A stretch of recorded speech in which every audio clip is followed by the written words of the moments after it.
dan pertanian, oke. Tapi 130 hari Presiden Prabowo juga diwarnai oleh demonstrasi. 22 Agustus, peringatan darurat, mahasiswa dan civil society mendemo karena parlemen pada saat itu melakukan upaya-upaya untuk menggagalkan merevisi putusan MK yang berkaitan dengan undang-undang pilkada. Sikap dari aparat masih abusive, termasuk juga demo berkaitan dengan pembahasan rancangan undang-undang TNI. Jadi pertanyaan saya, Pak, satu, bagaimana Presiden melihat demo mahasiswa dan civil society dan penanganan oleh aparat yang masih abusive, jelas-jelas bahkan petugas medis aja kena kasus kekerasan, ambulans dibelokkan ke Polres, ya, terutama yang belum lama ini ya, yang RUU TNI. Kedua, apa sih urgensinya RUU TNI harus dibahas begitu cepat? Ini kan masuk proleg nasional 2025 18 Februari. 20 Maret itu sudah sidang paripurna. Jadi apa sebetulnya urgensi bahwa undang-undang TNI harus segera direvisi? Dan sampai hari ini, Pak, in the spirit of accountability dan transparansi, sampai hari ini tidak ada yang bisa mengakses draft RUU TNI yang sudah disahkan di paripurna. Kan nanti 30 hari Presiden mesti tanda tangan ya, apakah akan ditanda tangan. Karena kekhawatirannya adalah yang disahkan, yang disetujui di paripurna, yang selama ini digembar-gemborkan ke pasal 7, pasal 47 ya, sama 53 kalau saya nggak salah ya. Rakyat juga khawatir jangan-jangan nanti yang ditandatangan sama Presiden berbeda, seperti waktu kasus Undang-Undang Cipta Kerja. Apa yang disahkan di paripurna ketika jadi undang-undang itu ada pasal yang berbeda.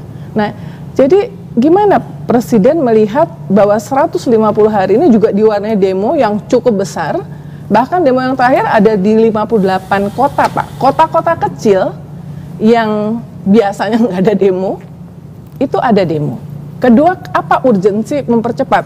Kenapa tidak rancangan undang-undang perampasan aset misalnya? Karena Presiden sangat concern terhadap korupsi. Di buku Bapak Gagasan Prabowo halaman 195-196, Bapak mengatakan bahwa setiap negara yang tidak mampu mengatasi korupsi di pemerintahnya, negara itu akan bubar. Nah, ini kan ada yang urgent sebetulnya, dan Bapak selalu di pidato mengatakan itu. Mungkin itu yang ingin saya tanyakan, Pak. Baik, masalah demo adalah biasa. Dalam negara sebesar kita, kan kita sudah sepakat berdemokrasi. Orang berdemo itu dijamin oleh Undang-Undang Dasar, hak berkumpul, hak berserikat dan sebagainya. Jadi itu menurut saya biasa. Kalau ada abusive, ya kita harus investigasi dan kita harus proses secara hukum kalau abusive. Tapi Mbak Uni harus tahu. Coba perhatikan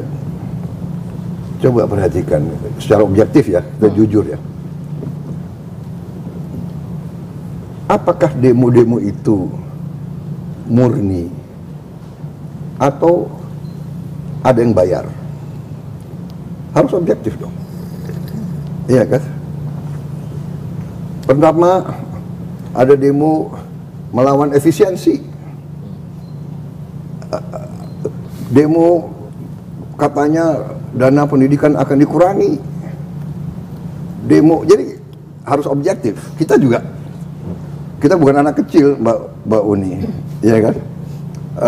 Kita hormati hak untuk berdemo, asal demonya damai, tidak mau menyulut kerusuhan.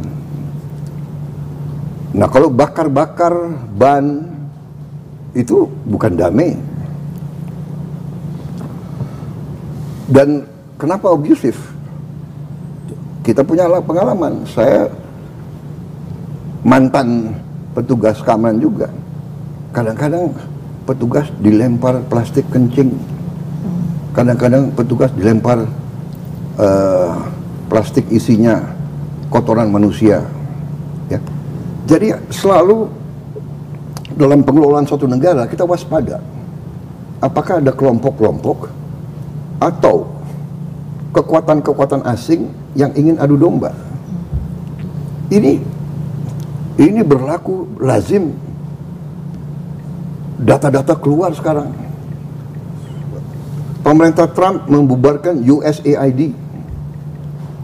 Dan di situ ketemu bukti-bukti bahwa USAID membiayai banyak LSM-LSM di mana-mana.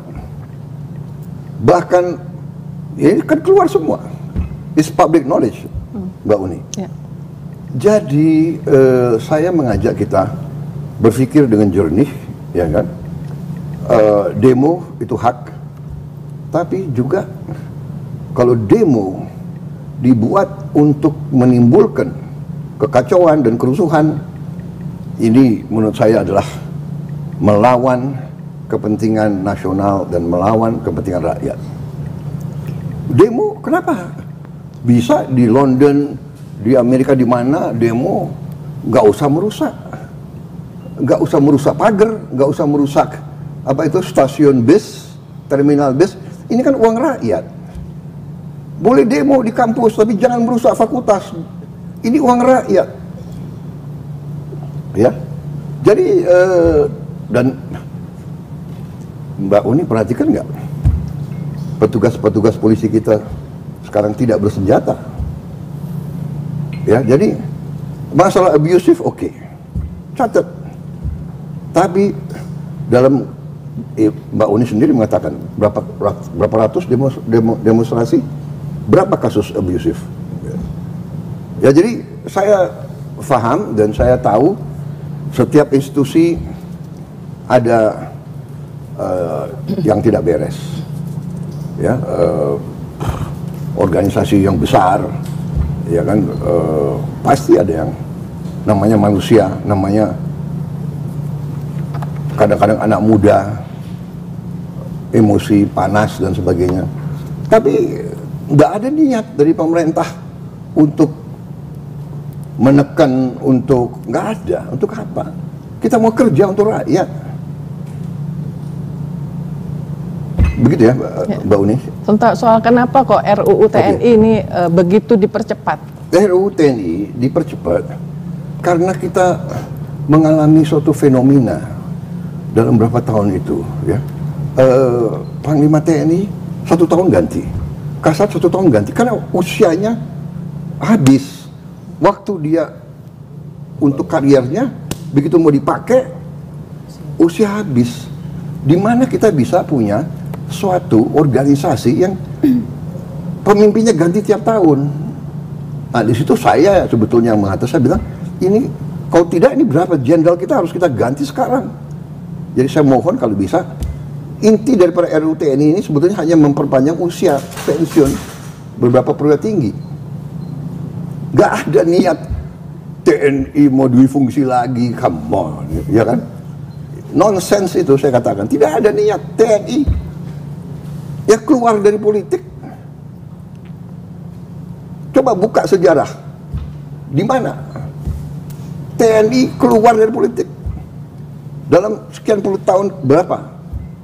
Ya, waktu kejadian Divisi ABRI itu, ya memang Bung Karno yang ajak ABRI masuk karena kondisi Indonesia diserang, diganggu, PRRI Permesta, DITI, RMS. Akhirnya Presiden waktu itu Bung Karno mengatakan darurat perang. Kita jangan lihat kondisi sekarang, kita lihat kondisi tahun 50-an itu. Iya kan?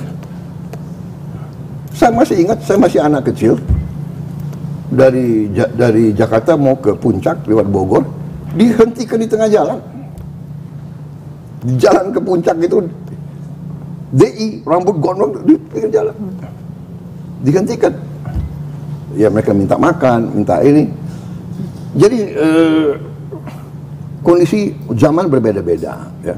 Jadi menurut saya undang-undang TNI itu is a non-issue. Nggak ada niat. Semua pejabat tentara yang akan masuk jabatan-jabatan sipil pensiun dini. Hanya ada beberapa lembaga yang memang diizinkan. 14 itu. Intelligence, bencana alam, Basarnas, dari dulu kan ini hanya mengformalkan. Kemudian apa ya katanya kejaksaan, kenapa? Ya kejaksaan ada jaksa apa militer. Pidana militer. Kemudian hakim agung, ada hakim agung ya kan? Kamar militer. Dan kalau dilihat semua itu ada reasoningnya. Jadi menurut saya is non issue, itu rakyat juga tahu kok bahwa. Tapi transparansi proses pembahasannya juga akan dipersoalkan. Itu yang memicu demo sebetulnya, Pak. Selain konten ya, selain konten yang dikhawatirkan bahwa ini kita mengarah ke militarisme negara, militarisme ada kotor-kotor lagi kayak zaman Orde Baru. Ya sudah ya. Gak ada itu. Ya. Okay. Gak ada militarisme apa, ya kan? Militerisme apa? Kenapa orang nggak ribut kalau Thailand itu kudeta berkali-kali kok? Kenapa nggak? Ada ngerti? Nggak ada itu.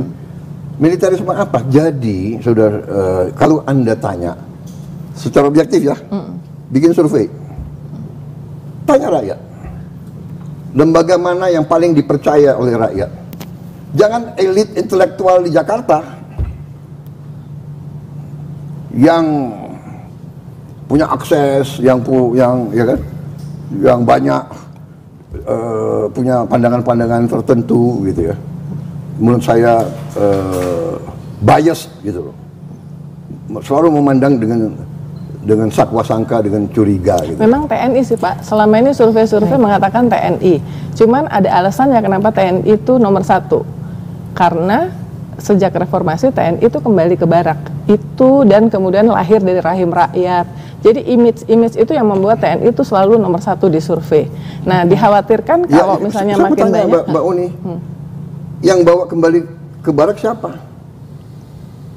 Saya mau tanya. Reformasi.